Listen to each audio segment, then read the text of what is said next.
Hurricane Sandy crashing on shore, winds now at 90 miles per hour, and this storm is so big, so vast, 60 million Americans will feel its power. Oh my God, it's washed everything away!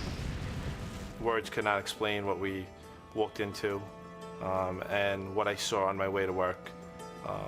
Boats displaced from the canals in the street, furniture's laying on the front lawn, people just walking around the streets with nowhere to go. Seeing family members lose their homes, seeing many people lose their homes, seeing the catastrophic destruction it caused. You felt like you were in a war, a third world country. You just couldn't believe this was home and this was happening. We took on about 3 feet of water. The bottom 2 shelves across the store were impacted. Product was flushed throughout the store. Supplies, departments were scattered throughout the building from the force of the water. There was structural damage. The entire lot was full of mud.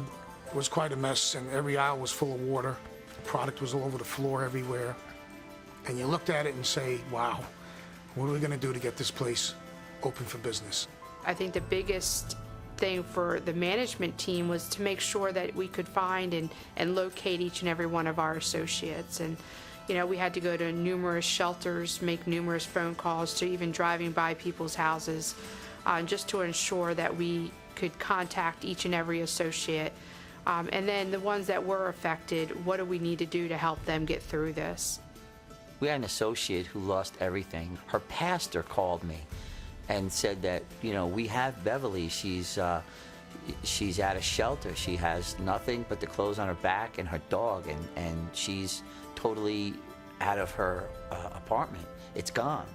With the help of my district director, we were able to get some funds to her and some medicine. She didn't have her medicine. Associates were thankful to be a Stop and Shop employee, and they were thankful for many reasons. One, they knew that the leadership team really cared about them, and they did go out of their way to make sure that, you know, they had a job if it was a store that had to be closed, that we gave them an opportunity to work in another store so that they didn't lose income. Helping them fill out the helping hands and making sure we process those immediately, to personally delivering the helping hands checks to the associates and just saying thank you. You know, thank you for being here for our customers. Thank you for being here for the company. Stop and Shop was committed to open that store, to be there for the community. The support, the planning, the execution was incredible.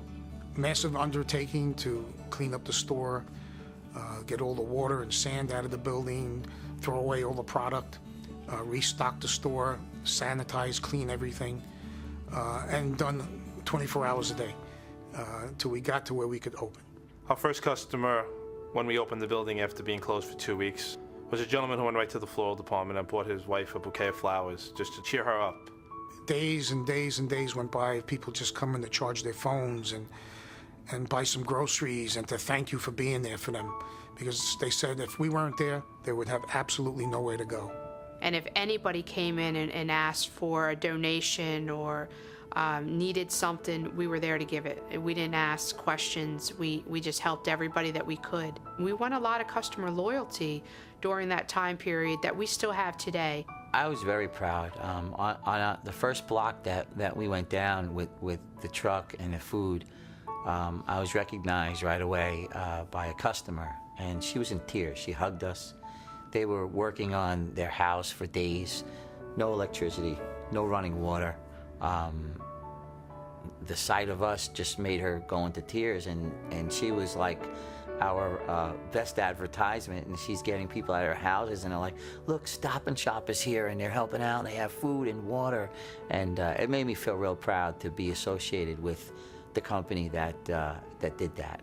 At one point we pulled up and we opened the door, and here comes this little probably 5-6-year-old boy running up to the truck, and you know, we hand him a Stop and Shop bag, and we're pointing out all the food, and we had at that time Halloween candy and, you know, glow sticks and just stuff that they could do, and all he wanted was baby food for his sister.